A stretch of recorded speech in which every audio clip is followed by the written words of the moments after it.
Bismillahirrahmanirrahim. Assalamualaikum warahmatullahi wabarakatuh. Perkenalkan, nama saya Olivia Megantari Putri dengan NPM 2020015160026. Kali ini saya akan mempresentasikan mengenai analisis struktur makro, suprastruktur, dan mikrostruktur dalam berita banjir melanda Kota Palembang. Sejumlah ruas jalanan macet. Untuk memenuhi ujian tengah semester mata kuliah R5.1 Analisis Wacana.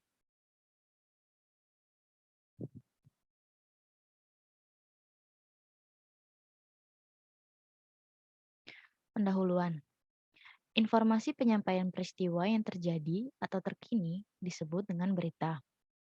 Isi dari teks berita berupa fakta yang diperoleh langsung dari lapangan sehingga dapat dijamin bahwa isi dari teks berita ini adalah kenyataan yang dapat dipercaya.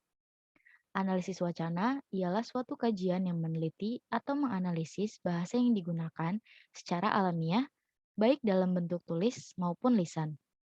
Setiap wacana yang ditulis dalam teks berita cenderung menyuguhkan berita yang bukan fakta, bentuk pendapat yang tersirat atau opini penulis di dalamnya. Oleh karena itu, dibutuhkan analisis kritis untuk mengetahui apakah memenuhi elemen analisis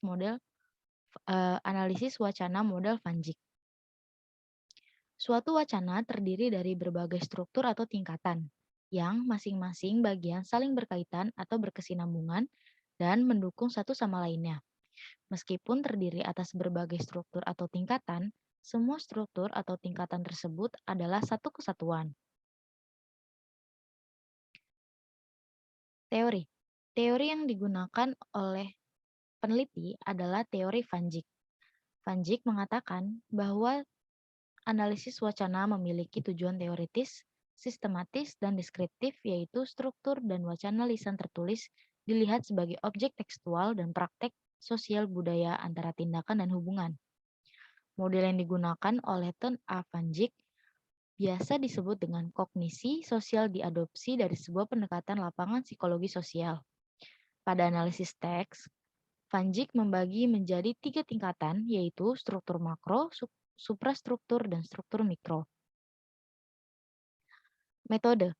Penelitian ini menggunakan metode deskriptif kualitatif dengan pendekatan untuk mendapatkan data secara mendetail, data yang bermakna yang mengandung rujukan berupa kata, frasa, klausa, kalimat, dan paragraf yang memungkinkan untuk deskripsi penyajian. Pendekatan deskriptif dipilih untuk penelitian ini dengan tujuan menggambarkan model analisis wacana Ton A. Van Dijk tentang dimensi tekstual wacana jurnalistik. Makna data dalam penelitian ini adalah mengungkapkan maksud dan makna penulisan berita. Pembahasan. Pada pembahasan penelitian ini disajikan teks berita sebagai data dari penelitian yang dilakukan oleh peneliti. Liputan6.com, Palembang, banjir menggenangi sejumlah ruas jalan di kota Palembang. Sumsel, Kamis 6 Oktober 2022. Banjir setinggi 60 cm itu menyebabkan kemacetan lalu lintas di bagian dalam kota Palembang. Kemacetan lalu lintas kendaraan antara lain terjadi mulai dari Jalan R. Sukamto di Jalan PTC Mall dan Hotel Harper sampai ke Jalan Basuki Rahmat. Simpang lampu merah angkatan 66. Jalan-jalan yang berada di sekitar kedua jalan tersebut juga macet.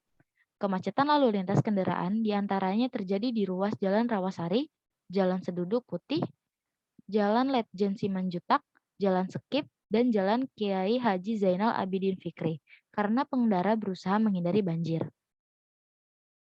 Asari, 20 tahun, seorang warga yang tinggal di kawasan Jalan R. Sukamto mengatakan, jalanan mulai tergenang sekitar pukul 06.00 waktu Indonesia Barat sampai pukul 10.27 WIB. Genangan tersebut belum surut. Kepala Satuan Lalu Lintas Kepolisian Resor Kota Besar Palembang, Kompol Randy mengatakan bahwa kepolisian sudah mengerahkan personel untuk mengatasi kemacetan lalu lintas kendaraan di jalan-jalan yang tergenang. Hasil dari pembahasannya adalah yang pertama, analisis struktur makro. Ditemukan tema atau topik dari wacana ini adalah banjir. Yang kedua, analisis superstruktur. Summary terbagi menjadi dua, yaitu judul dan lead. Judulnya adalah banjir melanda kota Palembang, sejumlah ruas jalan macet.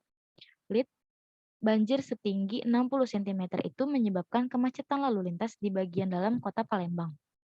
Story, telah terjadi banjir di sejumlah ruas jalan di kota Palembang, Sumsel pada Kamis 6 Oktober 2022. Banjir setinggi 60 cm itu menyebabkan kemacetan lalu lintas di bagian dalam kota Palembang. Kemacetan lalu lintas kendaraan antara lain terjadi mulai dari Jalan R. Sukamto di depan PT Cemol dan Hotel Harper sampai ke Jalan Basuki Rahmat, Simpang Lampu Merah, Angkatan 66. Jalan-jalan yang berada di sekitar kedua jalan tersebut juga macet.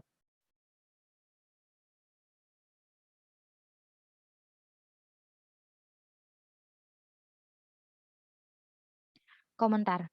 Pada tokoh yang dikutip wartawan, ada Asari dengan usia 20 tahun, seorang warga yang tinggal di kawasan Jalan R. Sukamto mengatakan, jalanan mulai tergenang sekitar pukul 06 waktu Indonesia Barat sampai pukul 10.27 waktu Indonesia Barat, genangan belum surut.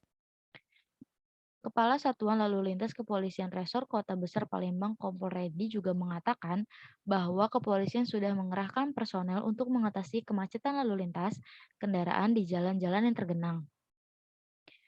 Yang ketiga, ada analisis struktur mikro. Kajian semantik latar banjir setinggi 60 cm itu menyebabkan kemacetan lalu lintas di bagian kota Palembang. Detail, banjir setinggi 60 cm itu menggenangi sejumlah ruas jalan kota Palembang. Sumsel menyebabkan kemacetan lalu lintas di bagian kota Palembang.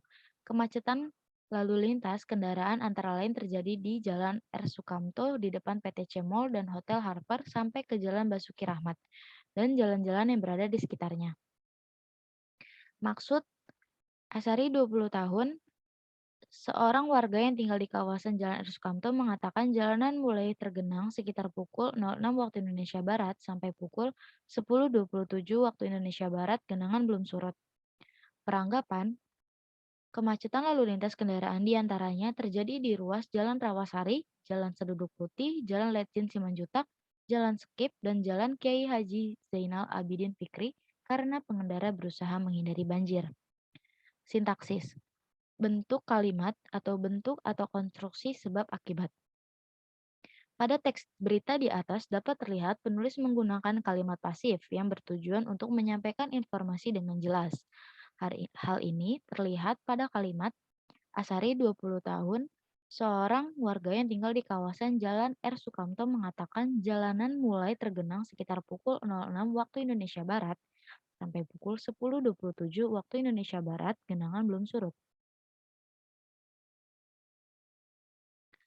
Dan Kepala Satuan Lalu Lintas Kepolisian Resor Kota Besar Palembang Kompol Rendi mengatakan bahwa kepolisian sudah mengerahkan personel untuk mengatasi kemacetan lalu lintas kendaraan di jalan-jalan yang tergenang. B. Kata ganti atau pronomina, sayangnya tidak ada gambaran stilistika dalam wacana ini. C. Stilistika, tidak ada gambaran stilistika juga di dalam wacana ini. D. Retorika atau metafora, kiasan atau ungkapan, grafis, huruf dicetak tebal, garis bawah, miring, caption, dan ekspresi atau intonasi. Tidak ada gambaran stilistika di dalam wacana ini. Jadi kesimpulannya, berdasarkan hasil penelitian dalam teks berita pada artikel liputan6.com yang berjudul Banjir Melanda Kota Palembang Sejumlah Ruas Jalanan Macet, menggunakan teori Ten Avanjik, penulis menyimpulkan bahwa penelitian telah dilakukan terhadap unsur teks terbagi atas struktur makro, suprastruktur, dan struktur mikro, belum dapat dikatakan memenuhi seluruh elemen analisis model Van Dijk.